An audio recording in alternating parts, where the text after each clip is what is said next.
참 예수님, 네, 오늘은 이 가뭄 비만 나무의 노래 하는 날이죠. 네, 이제 거의 다 끝나가고 있습니다. 이제 다음 주 한 번 남아 있고요. 그래서 오늘 이 이야기를 나눌 텐데요.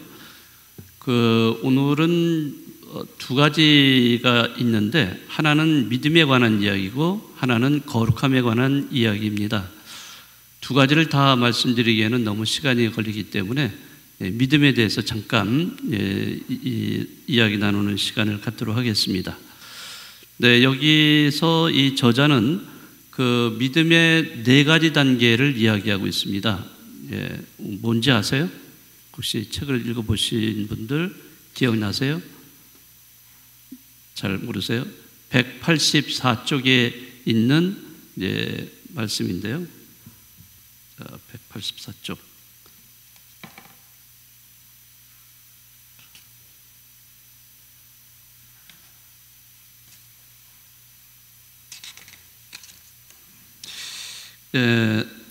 뭐라고 되어 있냐면요. 그러므로 생각하는 믿음에 기도하는 믿음, 행동하는 믿음, 찬미하는 믿음을 더해야 합니다. 교리에 대하여 신비와 윤리와 의례를 알지 못한다면 그 사람의 믿음은 독단적인 신념에 빠져 결국 신을 낡은 교리로 전락하게 할 것입니다. 이 대목인데요. 짧은 대목이긴 한데 저는 이거를 읽으면서 여러 가지 생각이 많이 교차가 됐습니다.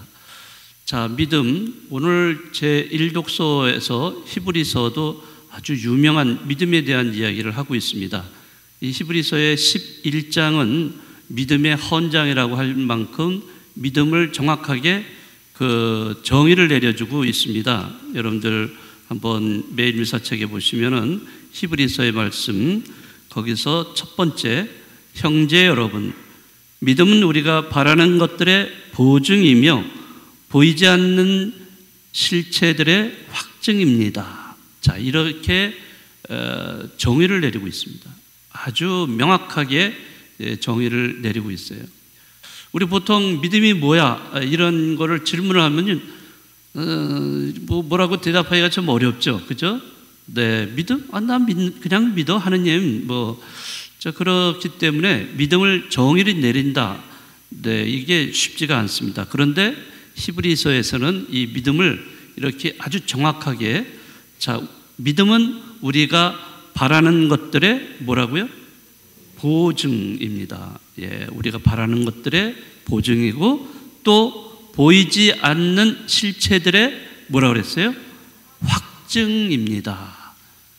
사실 우리가 믿음 생활은 보여서 하는 거예요? 네?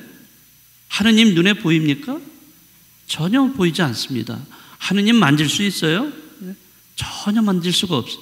우리가 감각을 동원해서 하느님을 이해하려고 하면 그거는 절대 불가합니다. 하느님은 보이지 않으신 분이에요. 네, 보이지 않으시지만 그분은 우리와 함께 하시는 분이라고 우리가 믿고 있어요. 그래서 믿고 있기 때문에 그 믿음은 보이지 않는 실체들의 확증이다, 이렇게 얘기를 하고 있습니다. 또 뿐만 아니라 우리가 바라는 것들의 보증입니다. 우리가 바라는 것들 얼마나 많이 있어요. 네, 그런 것을 보증을 해주는 것이 믿음이라고 얘기하는 것입니다. 자, 그래서 우리가 이러한 하느님을 믿으면서 신앙생활, 믿음 생활을 하고 있는데요. 그 믿음이 네 가지 단계가 있다고 이 저자가 이야기하고 있습니다. 굉장히 간단하게 이렇게 표현을 했는데 이게 사실을 묵상을 하다 보면은 상당히 깊은 이야기입니다. 자, 네 가지 단계. 처음에 뭐라 그랬죠? 뭐 하는 믿음이에요? 생각하는 믿음. 두 번째, 기도하는 믿음. 세 번째, 행동하는 믿음. 그 다음에 찬미하는 믿음. 저는 이 책을 읽으면서 정말 믿음이 이렇게 단계가 있다는 것을 물론 어렴풋이 알고는 있었지만 이렇게 확실하게 이렇게 말하는 이러한 저자를 처음 만났어요. 그래서 너무나 기뻤어요. 우리의 믿음이 이런 단계를 밟아가야 되는구나. 그러니까 처음에는 생각하는 믿음이었다가 그것으로 끝나는 게 아니에요. 나 하느님 믿어. 이렇게 말만 해가지고는 안 된다는 거죠. 생각만 해서도 안 되고 그것이 기도하는 믿음으로 이렇게 올라서야 된다는 거죠. 기도하는 믿음. 믿음은 반드시 기도와 연결이 됩니다. 이 믿음이 기도하고 연결이 안 되면 그건 믿음이 될 수가 없어요. 기도는 내가 그 믿는 대상인 하느님을 향해서 내 마음을 열고 그분을 받아들이는 자세이기 때문에 가장 기본적인 게 기도입니다. 이런 기도, 그래서 기도하는 믿음이 돼야만 진정한 믿음이 될 수가 있어요. 자, 그런데 이 기도하는 믿음으로 또 끝나서는 안 됩니다. 거기에 머물러서는 안 돼요. 기도하고 아무것도 안 해요. 그냥 말로만 하느님 하고 그리고 열심히 또 이 기도 뭐 여러 가지 기도가 있죠. 하여튼 내가 여러 가지 매일같이 기도를 받지. 그러나 거기서 끝나는 것이 아니라 그것이 더 올라서서 무슨 믿음이 돼야 된다고요?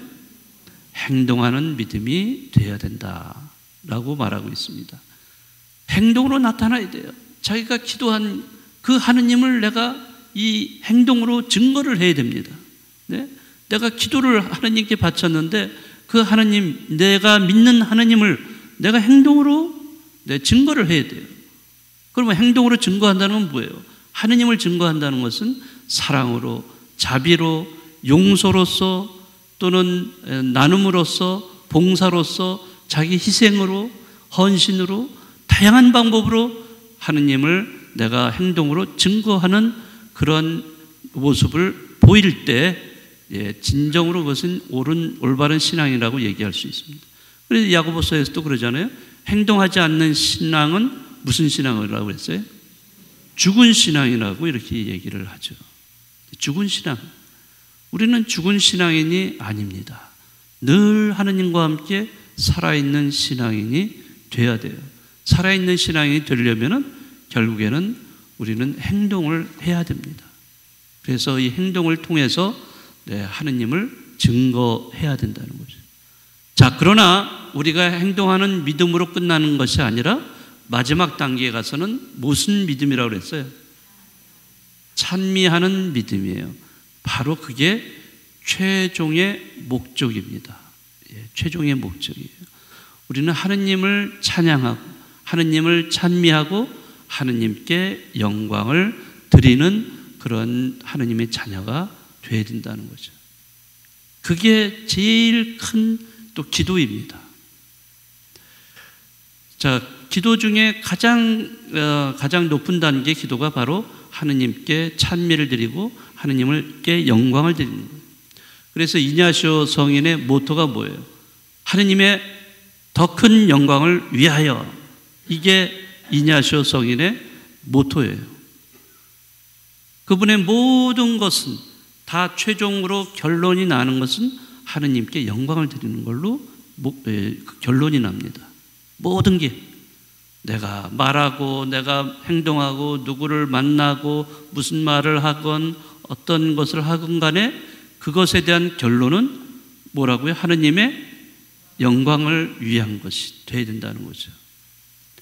자, 그래서 우리가 믿고 믿음의 생활, 신앙생활은 이런 단계를 밟아가야 되는데, 물론 그렇다고 해서 이걸 하나씩 이렇게 단계별로 꼭 해야 된다는 것은 아닙니다. 이렇게 넘어서서 이렇게 또는 서로 여러 가지 혼합이 돼서 할 수도 있는데요. 어쨌든 이 단계를 우리가 잘 이해를 할 때 우리는 올바른 그런 믿음의 생활을 할 수 있지 않는가, 이런 생각을 해봅니다. 자, 그런 말을 하면서 저자는 좀 뒤에 가서 그 거룩함에 대한 이야기, 사랑은 우리를 거룩하게 만들어준다, 이제 이런 이야기도 같이 나오고 있습니다. 네, 아무튼 하나하나가 다 주옥 같은 그런 말씀이 이 책에 담겨 있어요. 그래서 이거를 많이 읽을 필요가 없어요. 하루에 조금씩만 읽어도 됩니다. 네, 그런 식으로 읽어서 이것이 나에게 살이 되고 피가 된다면은 내가 신앙생활 하는데 정말 크게 도움이 될 수 있는 거죠. 네, 그래서 오늘 그러한 그 믿음에 대한 이야기 간단하게 여러분들 말씀드렸고요. 오늘 하루 지내시면서 한번 그 단계, 내가 이런 단계를 잘 밟아서 제대로 신앙생활을 하고 있는가, 자기 자신을 한번 돌아보는 하루가 되시면 좋겠습니다.